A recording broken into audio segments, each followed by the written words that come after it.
Good afternoon, students. Welcome back to the session. Today, we'll be going to discuss regarding a process scheduling.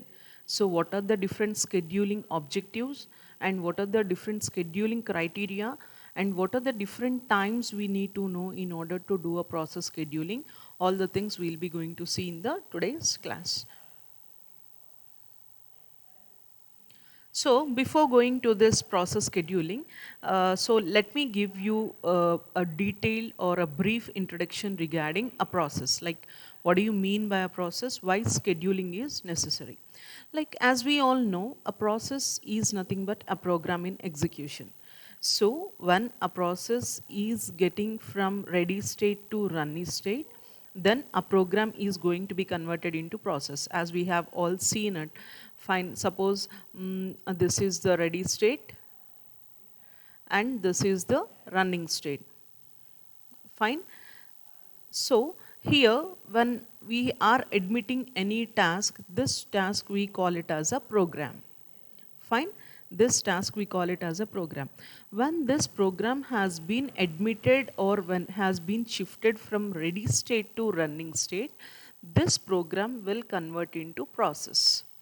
Fine. So that is the major difference between the program and a process. So now in this session, we'll be going to discuss like why scheduling is important. Fine. Scheduling is very important for the processes. Why? Because we'll be going to have number of processes. Like we can't say only two processes will be there, only three processes will be there, or only a finite number of processes will be there.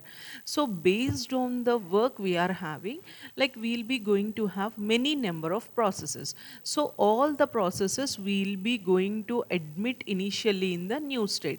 At the initial stage, all the processes will be over here. From the new state, we'll be going to get those processes into the ready state. So ready state means like where the processes are willing to get the CPU time. So they are waiting in the ready state. From the ready state, we'll be going to get the processes into running state. So after running state, we'll be going to take the processes out of this call it as an exit state. Suppose if any it needs of any IO operation. So in case of any IO operation, it has to be done in the sense it will be going to admit in the waiting state. When it has done with the IO operation, again it will be readmitted into the ready state. So this is the 5 chain state process we'll be going to follow. Like each and every process will be going through, not specifically like it is not must and should it has to go into the waiting state, but all the remaining states are common for each and every process. New state, all the processes will be admitted in the new state, and from the new state we'll be going to select the processes from new state to the running state, and from running state to the ready state to the running state. So this is how we'll be going to have the process. So now we'll be going to discuss like why scheduling is needed. So here our main topic is process scheduling.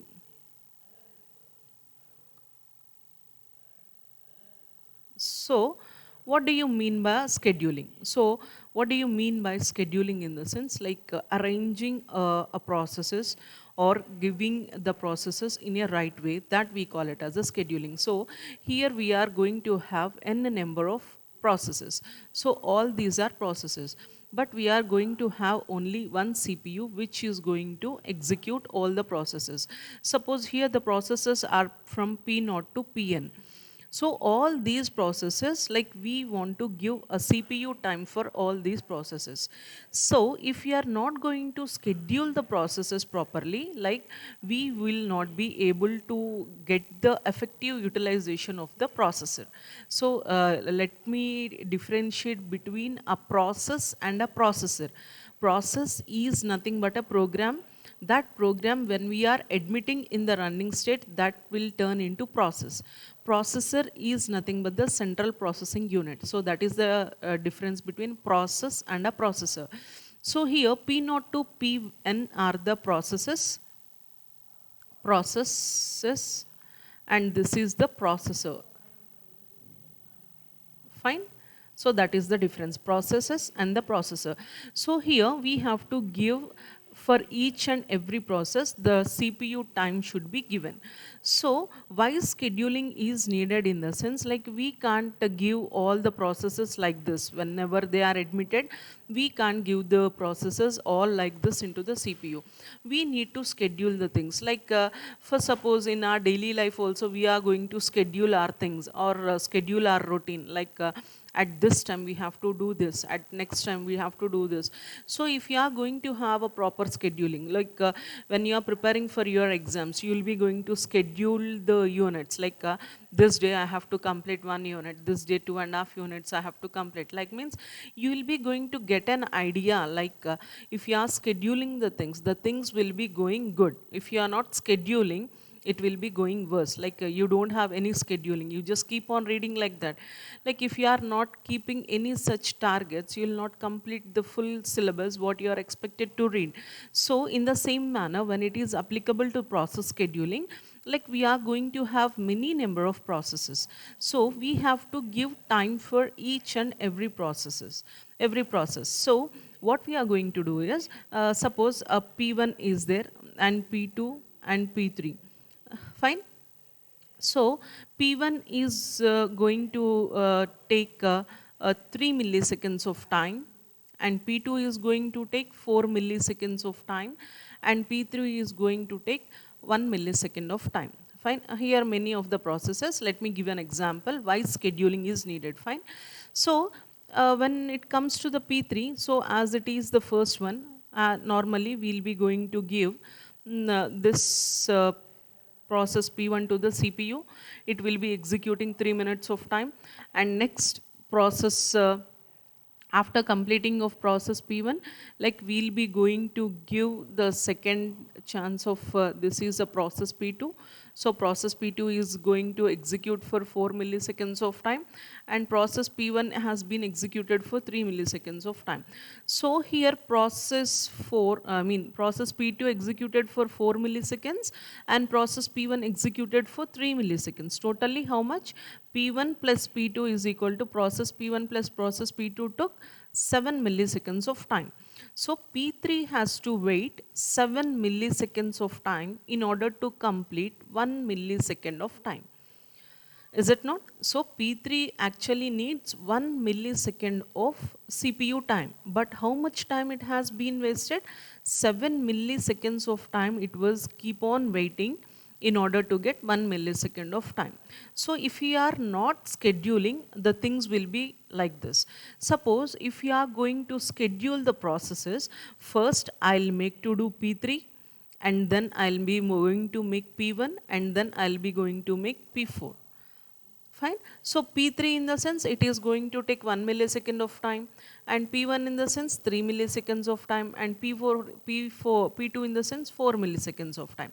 So this process shouldn't wait for that much long time in order to complete its 1 millisecond of time. So that is the difference between scheduling and if you are not scheduling. So for the processes, we need a scheduling.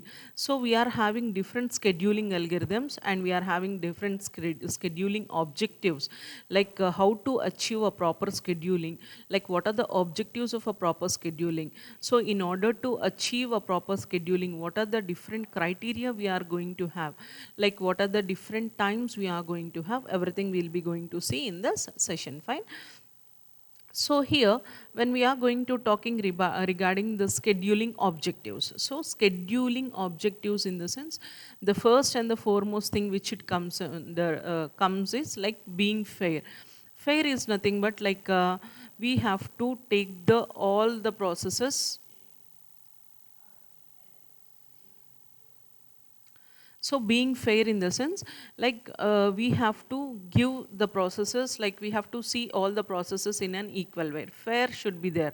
So we should not give large processes should be given priority, much like that we shouldn't think of. All processes should be treated equally. So maximize the throughput. So what do you mean by a throughput? Like all these things we'll be going to see in the next slides. Throughput is nothing but number of instructions executed per unit time. So this we call it as a throughput. How many number of instructions you have completed per unit time? The throughput should be high, very high. So we have to make the CPU as much busy as possible. So if you are going to make the CPU as much busy as possible, then the throughput is always going to be high. So that is the how a throughput is going to be measured. Number of instructions executed per unit time. Suppose in 5 minutes, how many instructions you have done?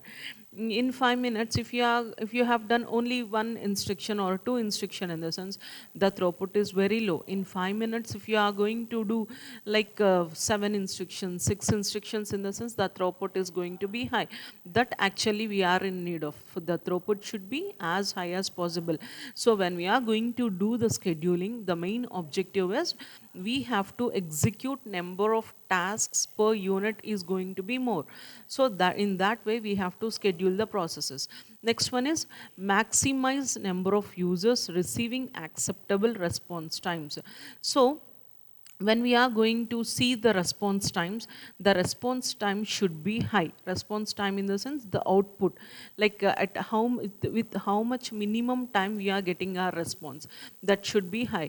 Be predictable in the sense like we have to be in a predictable thing. Like suppose if P1 is having 4 milliseconds of burst time and P2 is having 1 millisecond of burst time, like we have to be predictable in the sense like we are thinking that P2 is waiting for 4 milliseconds. In order to complete it's 1 millisecond. So if you are predicting this means we'll be going to allow P2 first and then P1 later. So that prediction should be there.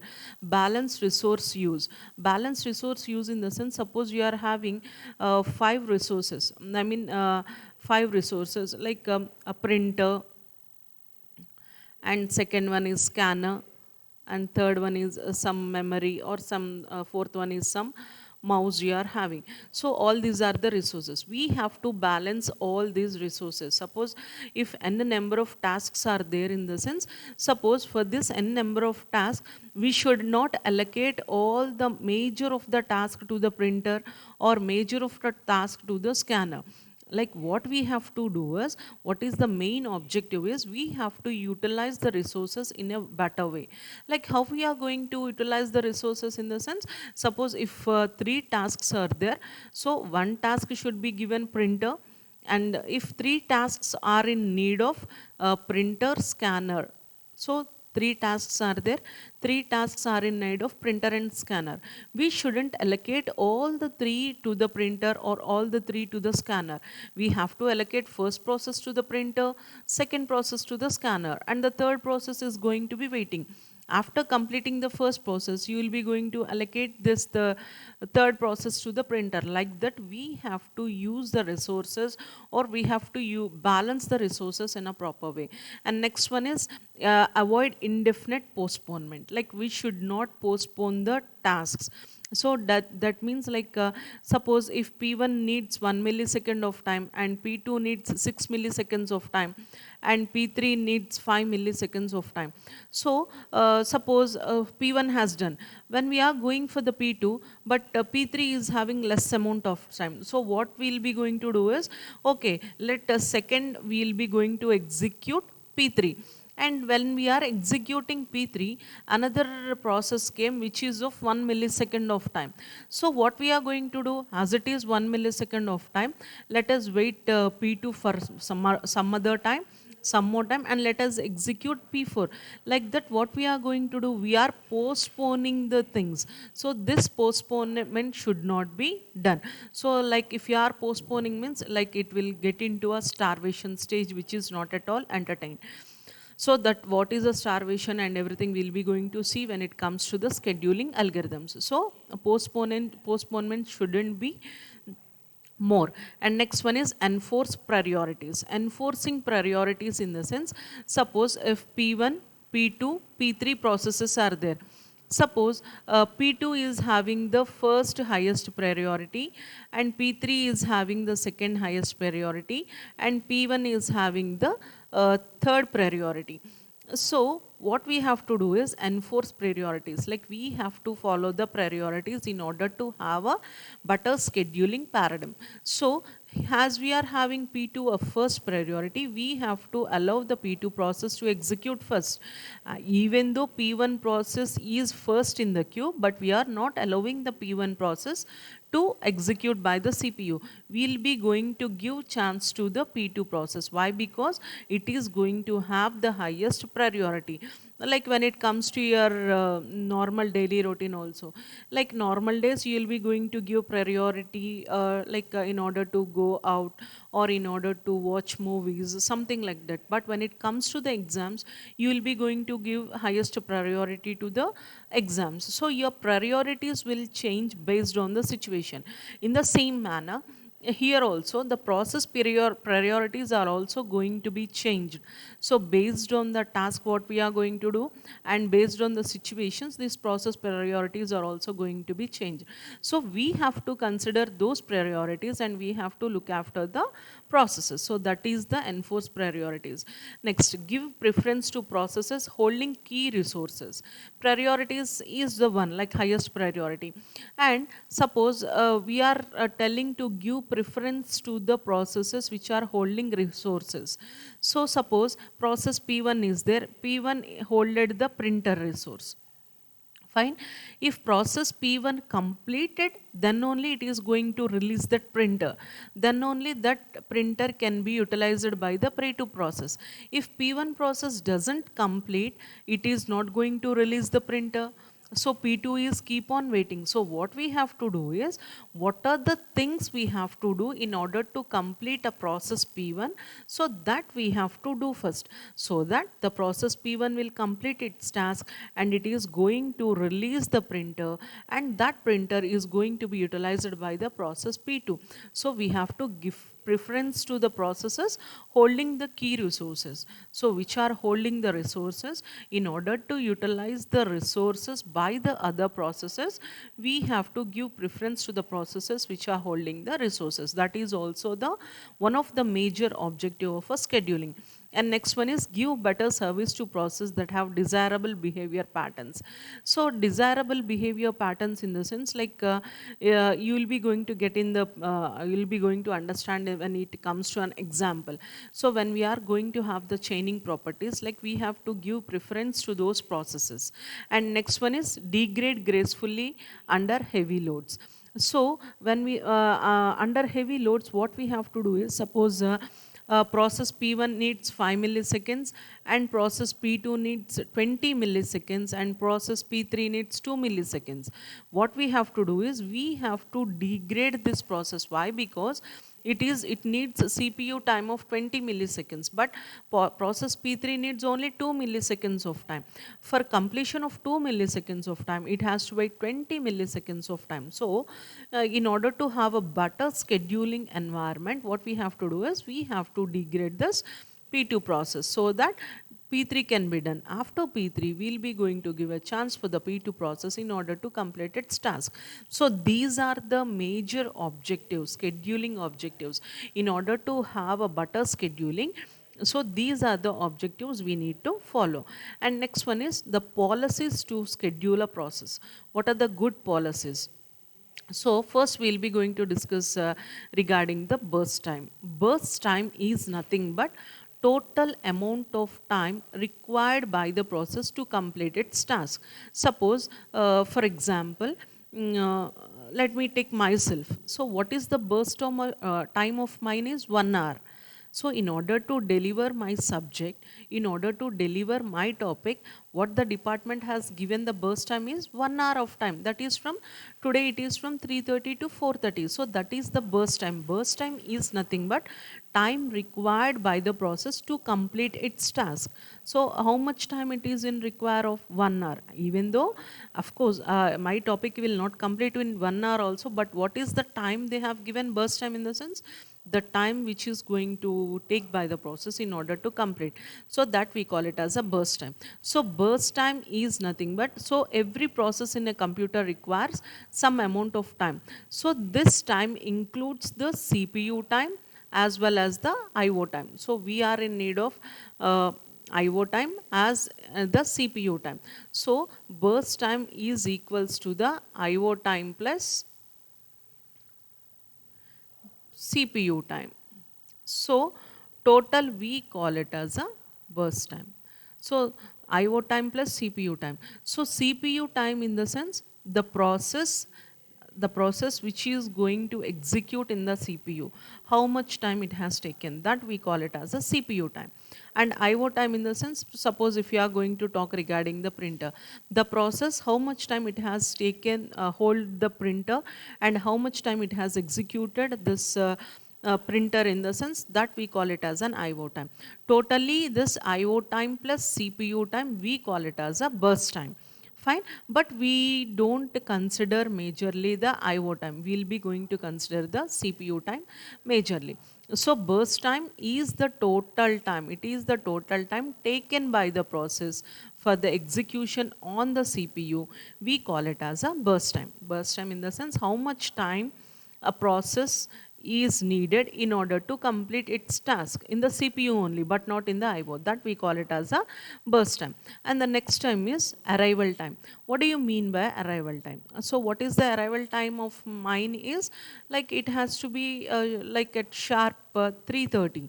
3:30 I have to deliver the class. That is the arrival time. That means when the process has arrived, that time we call it as an arrival time. So arrival time is the time when the process enters into the ready state. As we all know, like we'll be going to have the new state and we'll be going to have the ready state and we'll be going to have the running state. So these are the states, and the next we'll be going to have the exit state. So arrival time is the time when the process enters into the ready state. From new state, a process entered into the ready state. This time when it has admitted in the ready state, this time we call it as an arrival time. So here in this example, the process P1 arrival time is 0 milliseconds, process P2 arrival time is 1 millisecond, and process P3 arrival time is 2 milliseconds. Burst time is, as I have already said, in order to complete a task, a process need 8 milliseconds of time. In order to complete P1 process, that process needs 8 milliseconds of time in order to complete its work. And P2 process needs 7 milliseconds of time in order to complete its task, as well as the 10 milliseconds of time is required by the P3 process in order to complete its task. So these times we call it as a burst times. Arrival times in the sense from the new state when the process has admitted in the ready state, that time we said to be an arrival time. Here in the example, this P1 arrival time is 0, P2 arrival time is 1 millisecond, and P3 time is 2 milliseconds.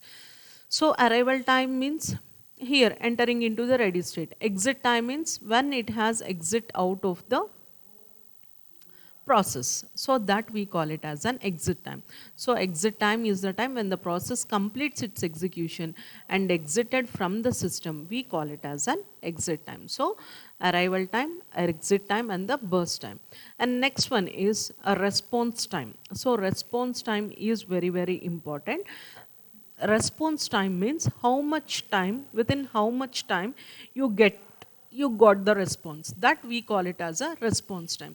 So here response time means, like in short we can say as like when the process first gets its CPU time minus arrival time, we call it as a response time. So here if you have taken the example over here, process P1 arrival time is 0 milliseconds and it need 8 milliseconds to complete its task. And process P2 arrival time is 1 millisecond. It needs 7 milliseconds to complete its task. And third one is process P3 arrival time is 2 milliseconds. It needs 10 milliseconds to complete its task. So response time is the time spent when the process in the ready state and gets the CPU for the first time. So that time we call it as a response time. So here, for example, if you are taking this example, here P1 response time is 0 milliseconds. Fine, as arrival time is there, so it has when it is going to have the response time in the sense at 0 milliseconds. Here the P2 response time is 7 milliseconds. How the P2 response time is 7 milliseconds? So what is the definition of a response time? So time at which the process gets the CPU for the first time. So P2, at what time it got its process? Suppose if you are drawing the NAT chart, so here at 0 milliseconds P1 process entered. Fine. P1 process entered. Burst time in the sense P1 process took 8 milliseconds. So P1 process took 8 milliseconds in order to complete its task. So by 8 minutes P1 has completed its task. So next what will start? From 8 minutes the P2 process will start. Fine. So at what time the P2 process got its CPU in the sense? At 8 milliseconds. So at 8 milliseconds CPU got the processor. So how much time, at what time it has arrived in the sense? Minus 1 millisecond. At what time P2 process arrived in the sense? 1 millisecond. So 8 minus 1 is the 7 milliseconds. So what is the response time of a P2 process in the sense? It is a 7 milliseconds. So 8 is nothing but at what time the CPU has given a chance to P2 process. At what time the CPU has given? P1 has completed its task by 8 milliseconds. At 8 milliseconds, CPU has given chance to processor P2. Fine.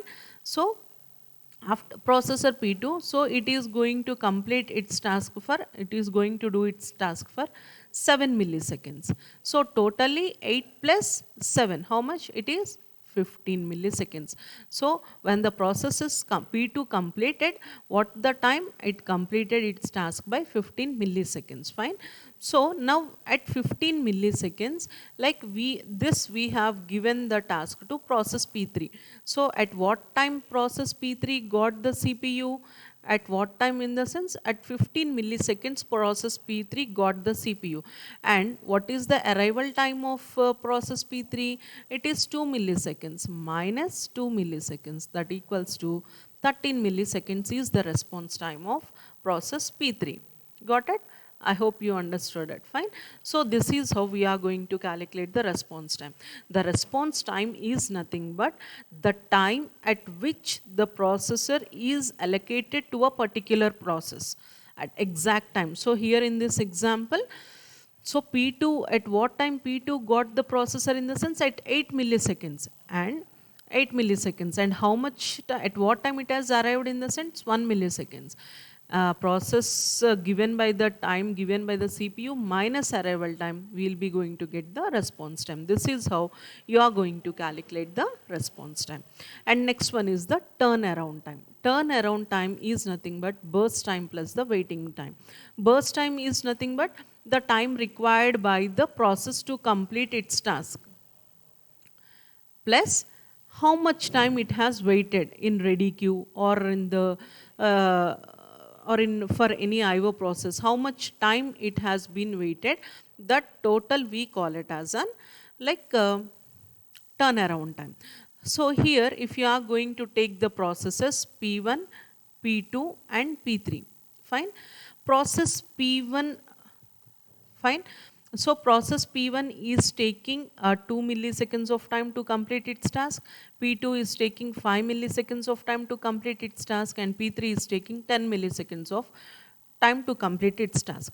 So the turnaround time of P1 is, what is the turnaround time of P1 is? It is of 2 milliseconds. Why? Because, so if you are going to draw the chart, so at 0 millisecond, P1 process has entered. So P1 process has entered. When it comes to the 0th second, the CPU allocated to this P1 process, fine. So here when you have seen, then the turnaround time of P1 is 2. P1 turnaround time is 2. How? Means at 0th second only the CPU has been allocated. So it is, the waiting time of P1 is 0. It has not waited. So the burst time will be the turnaround time. So this is the burst time actually.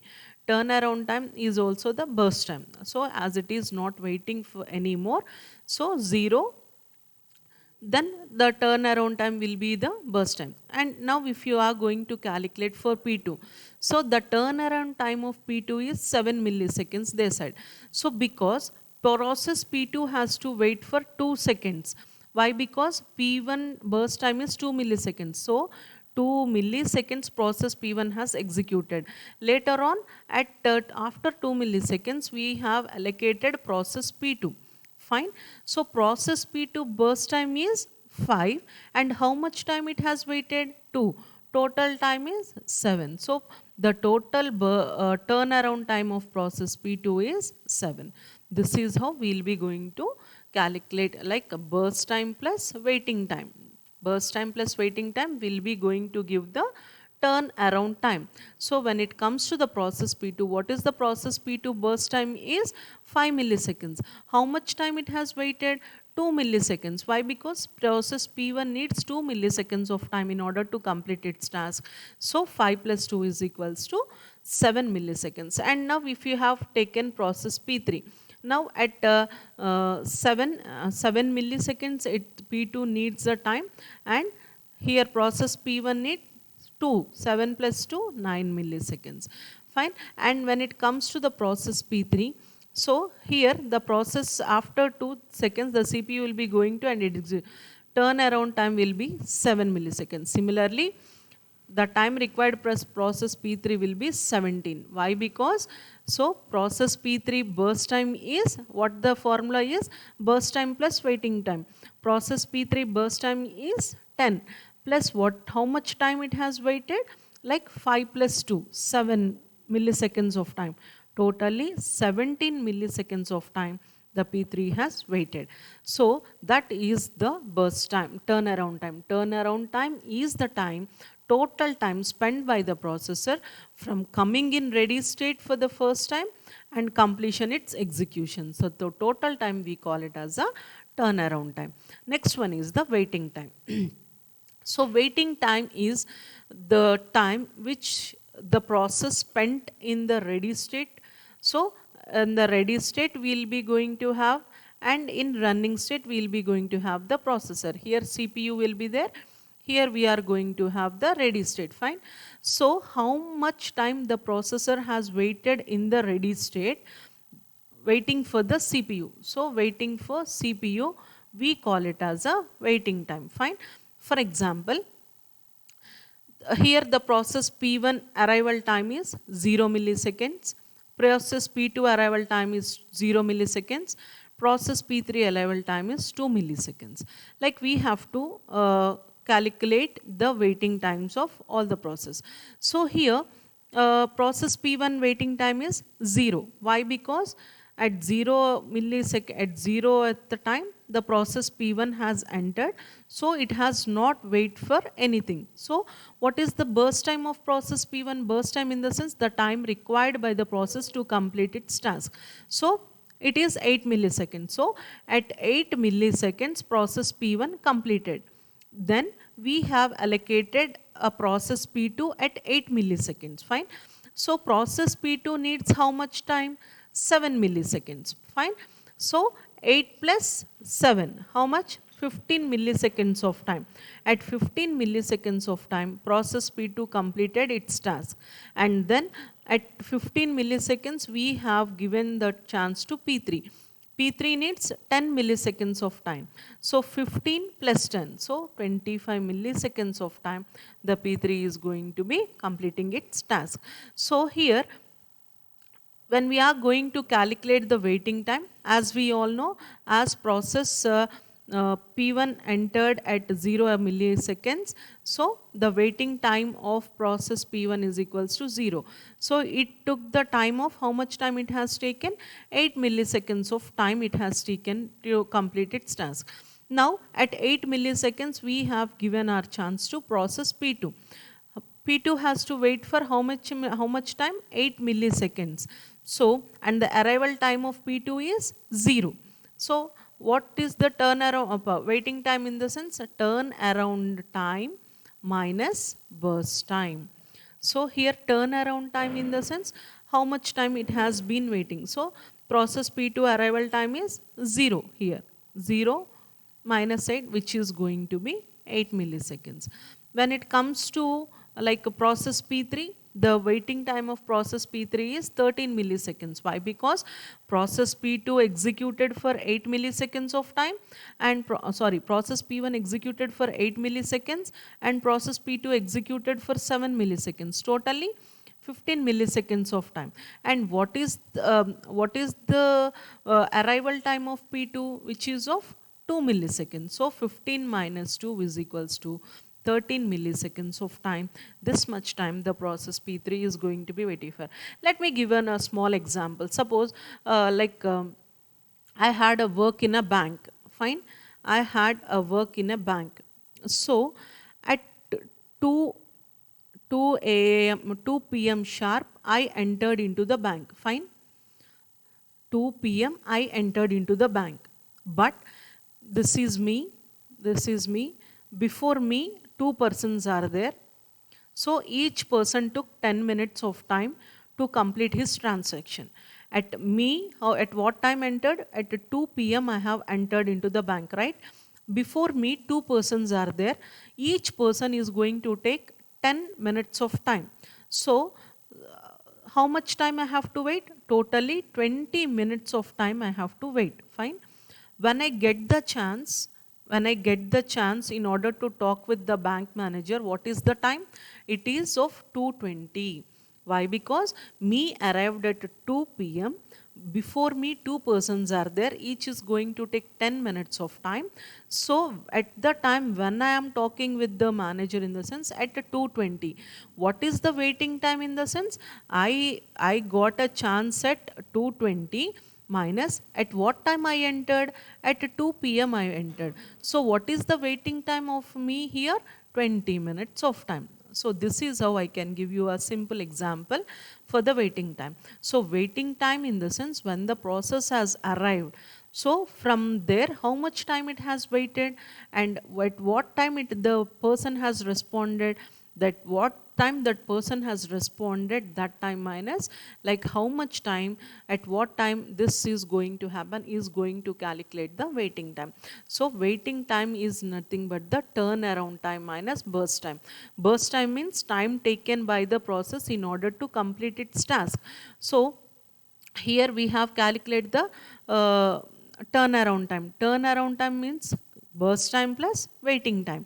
That we call it as a turnaround time. So here, if you want to find the turnaround time, we need to have burst time plus waiting time, which is going to give the turnaround time. So what is the burst time of P3 process? What is the burst time here? We are P3 process burst time is 10. How much time it has been waited? So here we will be going to have plus 3 milliseconds. So that total time minus burst time. How much time it is going to recover in the sense 10 milliseconds of time. So this is how we'll be going to calculate the waiting time of each and every process. So at what time the processor is going to get the CPU time minus how much plus at what time, how much time it has waited minus what the actual time it is in need of. So the total you will be going to get the burst time. This is how you will be going to have different times in order to calculate or in order to have the perfect exact time at what time the process has entered, how much time it has been taken in the CPU to execute its task, and how much time it has been waiting in order to complete its task. All the times we are in need to calculate.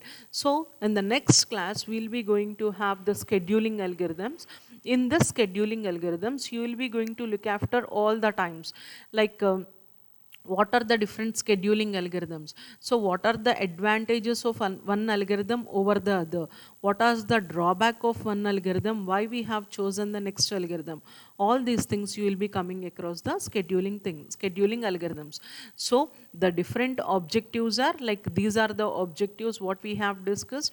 These objects should be satisfied in order to have the good scheduling. So what are the policies, good policies to schedule a process? In the sense, Like what are the good policies in the sense we have to maximize the throughput. Throughput is nothing but number of instructions executed per unit time, we call it as a throughput. Minimize the response time. So the response time should be low. We shouldn't wait for hours and hours together in order to get the response. That response time should be low.